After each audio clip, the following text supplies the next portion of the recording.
Hello, welcome to our 8:30 a.m. media question and answer, New Obstacles for Syrian Refugees. Our speaker today is Bradley Wilson from the University of Arkansas in Fayetteville, Arkansas. And just a note, this is a new type of session that we're doing. We've sent out a press release this morning, and Bradley will give a short presentation, and then we'll just open it up for Q&A from reporters. Thank you.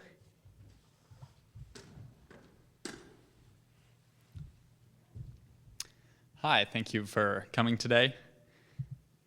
Since 2011 and the onset of the Arab Spring protests and the consequent Syrian civil war, over 2.5 million Syrian refugees have been displaced from their homeland into earthquake-prone regions in Turkey.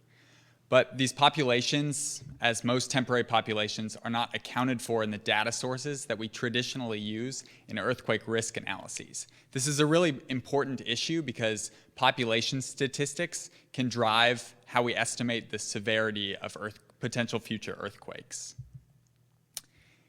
These maps here just give you a bit of context for the scale of migration and the regions in which refugees are settling.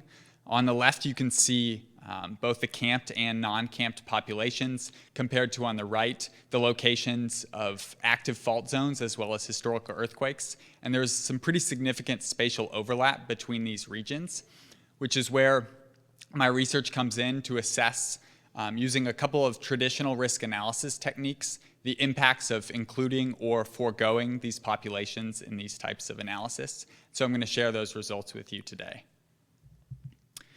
The first results I'm sharing are from what we would call a risk index, which is a combination of both population statistics as well as estimates of the intensity of earthquake shaking that we might expect in a given time interval. And as you can see, the results from the an identically computed risk index, both with and without population or refugee population statistics, is pretty significant.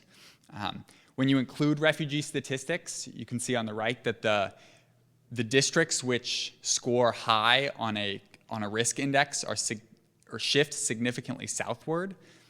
These types of maps are used by local agencies, government agencies, aid agencies to both allocate resources prior to earthquake events, as well as get an idea of the areas in which we would expect particularly deadly earthquakes. So the fact that these two results are very different is a pretty significant problem, because when we're just using the base information, it's not accurately reflecting the actual the population statistics of the region as of 2016. This has implications for earthquake fatality estimates as well, which I've also performed as part of my study. I've simulated earthquakes and the resulting fatalities for a number of earthquake scenarios across the study region where refugees are present, on 5 fault zones for a number of different magnitude earthquakes. And what I've found is that you get an average of 3 to 20% additional casualties when you include the refugee populations. In the context of the total number of fatalities, this represents potentially hundreds to thousands of casualties that would be entirely missing from our forecasts if we use the data that would be standardly used. These numbers go up towards the south where there's higher refugees, and they go down, obviously, as you can see, up further north into Turkey where the refugee populations aren't quite as high. If we ultimately pass these underestimations, that complicates the work of aid agencies and local governments who work to respond to earthquake events. And the main thrust of this work is just showing why it's really important to place natural hazards within their appropriate regional setting and their appropriate context. This is a perfect case where social and political factors are equally as important as geological or geophysical factors might be. So as we think about taking steps to improve our forecasts and improve our estimations, in this part of the region right now, my study is an important step towards showing that the best thing we probably can do is to include refugees and make more accurate population estimates as opposed to more traditional geological or geophysical methods. I'm also presenting the full study of If you're interested in more information that don't get answered in this Q&A, I have a poster this afternoon. I'll be there most of the afternoon. I'm happy to answer questions and explain a little bit more of some of the methodology if anyone's interested. So with that, I think we'll open it up for questions. Great. Yeah. Do any reporters in the room have questions? Please raise your hand and state your name and affiliation when asking a question.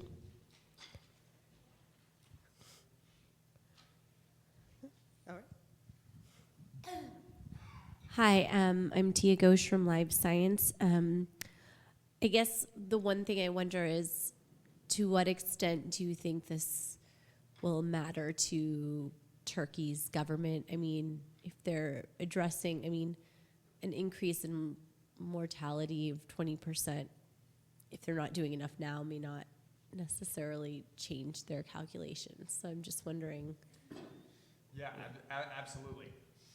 And that's a very good question, and a question that I think is very relevant. And I don't know the exact response of what the Turkish government may be, but what I do know is that when we're thinking as a natural hazards community in terms of providing informational products, which is the type of products, I use a very similar analysis to what the USGS does when they're estimating fatality estimates in earthquake events. And so in terms of providing accurate informational products, I think this type of analysis is quite important, even if the actual government, in terms of mitigation, it doesn't have much of an impact. I do think the total scale of fatalities that the earthquake scenarios show are significant enough to potentially inspire some action. But yeah, whether the 20% makes a difference for the Turkish government, I'm not quite sure. But I still think the analysis has important implications for the hazards community. Harvey Lyford, freelance. The maps went by a bit fast, so I'm not quite sure if the data were there. Are these refugees in these areas just willy-nilly, or have they been deliberately sent to particular areas by the Turkish government to settle, and these happen to be, or deliberately are, earthquake-prone areas? So the Turkish government hasn't purposely sent them to seismically prone areas. Turkey's a little bit unique in terms of the context of the entire refugee crisis, which is about 11 million people spread across the Middle East, whereas in Turkey, most of the refugees, about 86% in my study area in the southern region, are not located in refugee camps, and the remaining 16% or so are within refugee camps.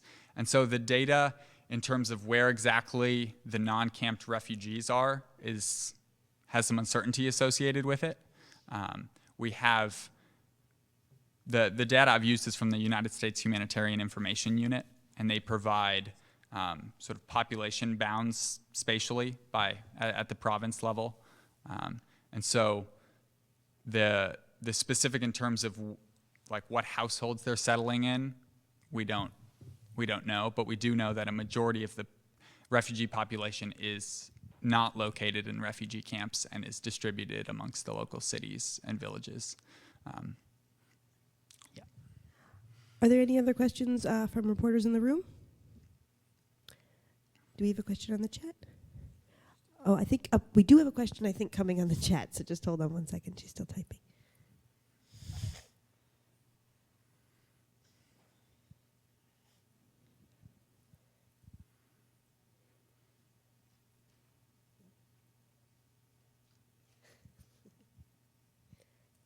We'll give her a minute. Okay. Yeah. In the meantime. Yeah, no, great. But so I guess I'm still not totally clear on how you get these population estimates and how you know that these ones are, particularly accurate, especially if they're being done by the U.S. government, which is not on the ground there. Yeah, absolutely. There's definitely uncertainty with the population estimates from anyone, and I think that that's a large problem for anyone trying to do meaningful work for a lot of different fields for the refugee crisis, and that's a definite need moving forward, is in terms of better ground truthing the data. However, the population estimates, there's a couple assumptions that go into my population estimate. So the U.S. Humanitarian Information Unit, which is a combination of people who are on the ground as well as data from remote sensing, they have population bounds in terms of minimum and maximum that they think might be in particular regions. We do know, and we have registered information for refugees that are located in camps. So that can be, and I've used that information to sort of use that as the best available ground truth in terms of the known populations within specific districts and specific camps. Beyond that, there's a couple of assumptions that go into my population models, which are that in general, the population in Turkey is fairly urban, and so refugees are likely to settle in urban areas where they're looking for shelter and access to resources. And so if there's a group out there that has a much improved, or they believe to be a much improved population model, I would be more than happy and would love to integrate that into a similar type analysis. But the population models I used, I think, are the best available that we can come up with, but there's absolutely some specific uncertainty. But it's like, I guess I'm hoping you can just walk me through. So is it that there's a list of all the refugees in Turkey that is from the Turkish government, and then you like somehow look at, I guess I'm also unsure how you can look at satellite data and know how many people are living in a given space that's enclosed, and so the nitty-gritty of so the U.S. Humanitarian Information Unit provides data products, so they have their own series of analysis that they've then provide spatial information in terms of populations within specific regions of Turkey within administrative boundaries. And so there's a lot of information that goes into their models, some of which is open access and some of which is not open access. So in terms of detailing exactly their workflow, I would have to refer to a source within or contact within the Humanitarian Information Unit. But in terms of mapping refugees, there's several government organizations that are collecting available information from the Turkish government, the refugees associations, as well as people working on mapping the crisis in general, and that's the best available information in terms of the refugee distribution. I think we have a question on the chat. We have a question from Sarah Pratt at Earth Magazine. Sarah asks, for the portion of refugees that are located in camps, did your study take into account the quality of the buildings or structures there? That's a great question. It did not. There's a very little information out there on the seismic resistance of buildings in refugee camps. There was one study done in 2004, I believe. I'd have to double check the date on that. That was done for a refugee camp in Palestine, which was analyzing the seismic resistance of the buildings in refugee camps, and found in general that they were pretty poor.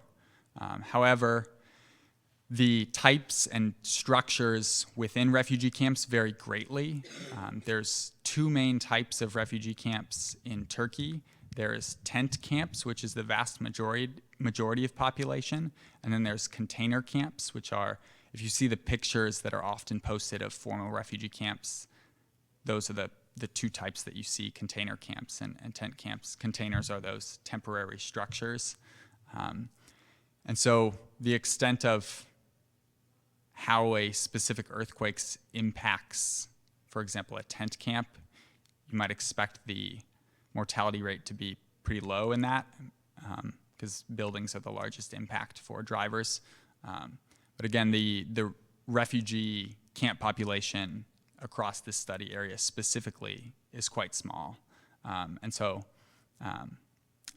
the collapse probabilities of tent camps are not included in the models, but I don't think that they would have a significant effect and would require an earthquake to be specifically localized towards that. So it would be a worthwhile analysis on a much smaller scale.